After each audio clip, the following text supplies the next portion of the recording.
The deep taste and aroma of traditional Korean liquor combined with the flavor and beauty of Hansik or Korean food.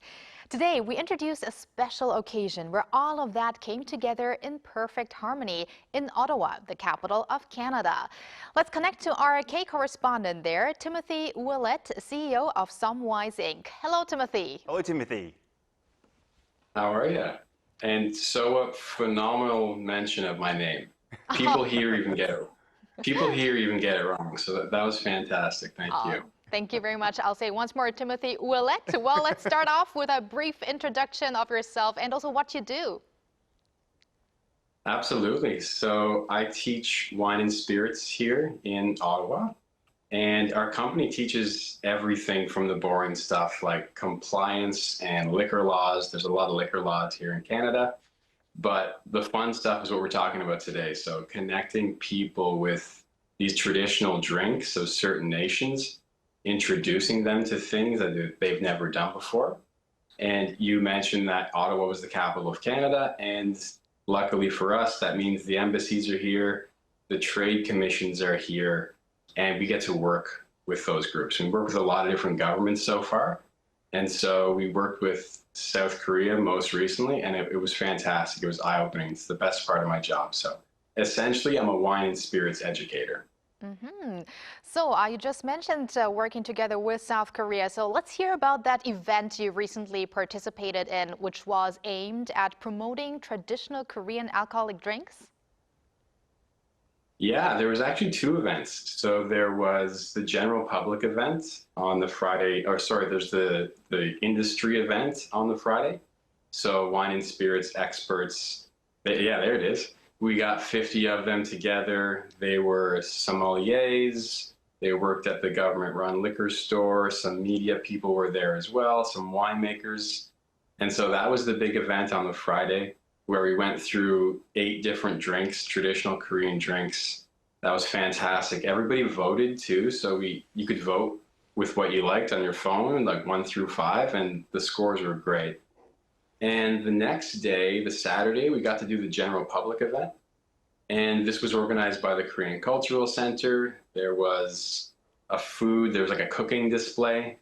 And we kind of made the information less nerdy because it wasn't for experts, you know. It was for people who had heard about Korean traditional liquors, Korean Soul, and wanted to try it and wanted to pair it with food. So 2 different events, and they were phenomenal because they showed the difference between the tastes of both sides. So the professionals, we've tasted everything. We're not shocked by anything, you know. So when you saw us drink 42% soju, we're like, you know, it's part of the job. But then you see everyday people try that and they're kind of blown away. I'm like, whoa, I don't know if I can handle this. So it was really great to see what the general public wanted and what the experts wanted. So yeah, 2 events went incredibly well. That's excellent to hear. Now, you did mention 8 alcoholic beverages and also some food. Let's get a bit more deep into that. Which alcoholic beverages did you try or did you introduce? And also, tell us a bit more about the food as well. I wish I could say more about the food, but I was working and pretty much everybody ate everything while I was working. So by the end, I got to have some dubu kimchi with some soju. It was a great pairing, but that was the only pairing I got, unfortunately. As for the drinks, we started off with an off-dry rosé. So the way our events works is the second you walk in the door, we hand you a glass of wine, and that's what we handed to people right away. It was this Galjasan Mountain Rosé. They walked in, there's all these Korean art installations around. They had their rosé. Then we moved on to Cheongju, Yakju, then 3 Macaulys, and all of them were actually locally produced, which is pretty interesting. And then we moved on to 2 traditional sojus, so they were 40 and 42% alcohol. One was made with rice, and one was with sweet potato, so you got to see the differences between those 2. We paired them with food you had on the side. We had 3 different food options.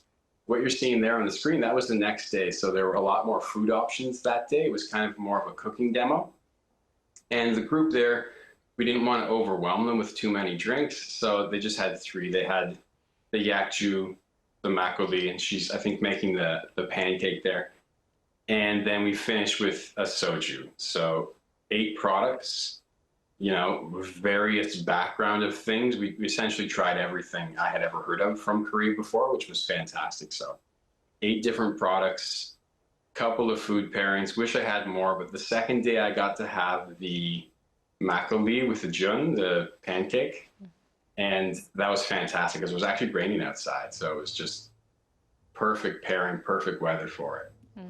Well, we're going to go deeper into the pairing in a bit, but I have to say it's very interesting to hear that soju being made also with sweet potato, because you hear a lot about sweet potato or chestnut makgeolli, but not a lot about sweet potato soju, for instance. So there, I guess, was really a variety of Korean traditional liquor. And yes, soju is also a traditional liquor.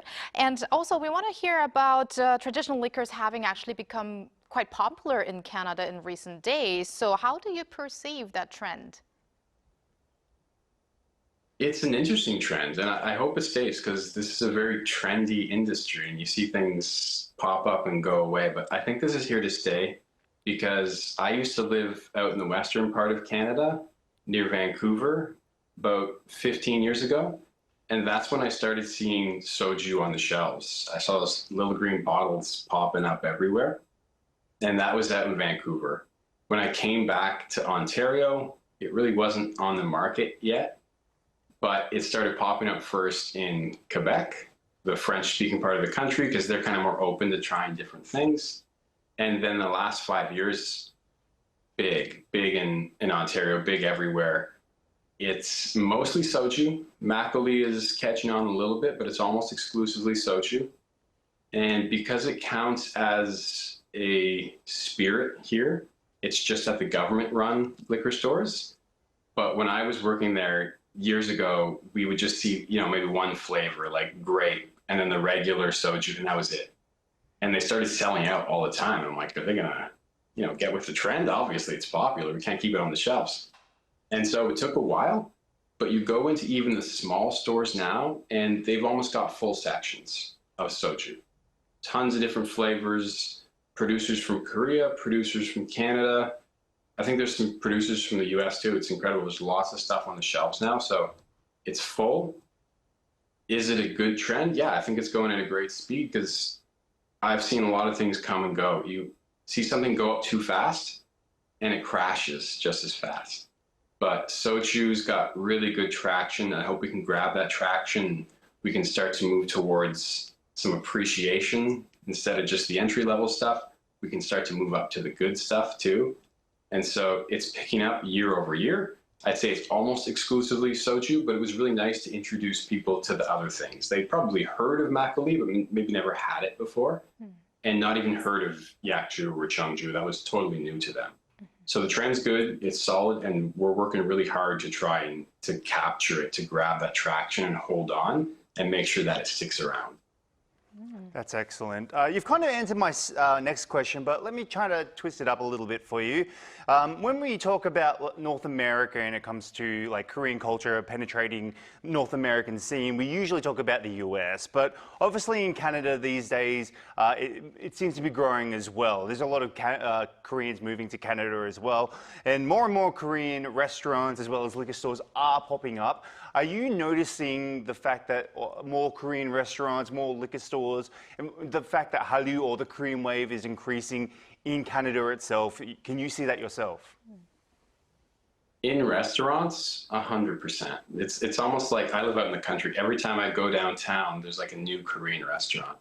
So the ones that you're seated at, they've got a lot of the traditional beverages. And so people are becoming more aware of it through that. So in the restaurant scene, 100%. I've even heard of people making mixed drinks with the products, you know, not bomb shots, that hasn't really caught on here, but they're making mixed drinks with soju.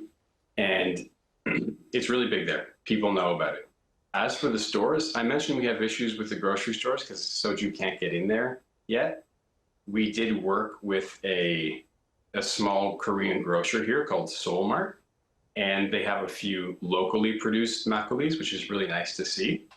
But it's few and far between for the grocery. So essentially right now, Are we seeing it big in restaurants? 100%. Are we seeing it really big in the government stores? Yes, but because of regulations, it's not really around in the grocery stores yet, which is new for us, even having alcohol in the grocery stores. I've heard that New York and California have a special exemption for soju because a lot of it's so low in alcohol. And even Quebec, right across the border here, does the same thing. The places where you can sell beer and wine, you can also sell soju. So hopefully that happens here too. And we can start seeing on the grocery store shelves and just let it foster, let it pick up, because it's big in the restaurants, and that's usually, the restaurants are where the trendy people are. So that's usually where things start. It's great to see that development there. Now, Timothy, while Korean spirits are great on their own, they often shine even brighter when paired with good Korean food. So are Canadian consumers actually familiar with that combination of, for instance, makgeolli and jeon, as you mentioned, or soju with samgyeopsal, for instance? No. From what I can see right now, it's just restaurant people, which is okay. It'll catch on somewhere else. But I hadn't even heard the word jeon before this. Everyone just calls them Korean pancakes. And so it's popular in those groups. But are people familiar with those pairings? No, but that's kind of what's exciting about this, is we get to introduce people to it. When at both shows we were doing the food pairings, people loved it, especially because they're so used to the typical pairings that they've heard a million times, you know, champagne and oysters. They were really interested in this, and the cultural elements of it, the pairing it with the weather, that's so cool. I've never heard of anything like that before. So are they familiar? No, but I think they're going to get familiar because they're getting familiar now with the foods. Korean fried chicken is huge here. The options are endless in the city.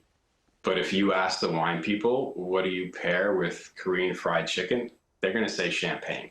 They're not saying traditional Korean stuff yet. So that's what we're working on, and I think it's going to work. It went so well. So it's not there yet. It's moving forward.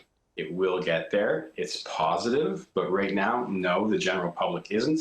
But the people in the industry are familiar with the pairings.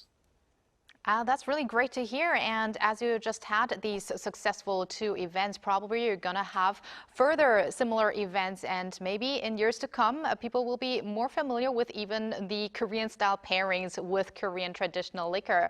Well, thank you very much, Timothy, for connecting with us today, and keep in touch. Thank you, Timothy. Absolutely. So, Walter, thank you very much for having me. It was great. Thank you. And thank you, Walter. As always, we're going to see you back here next week. See you next week.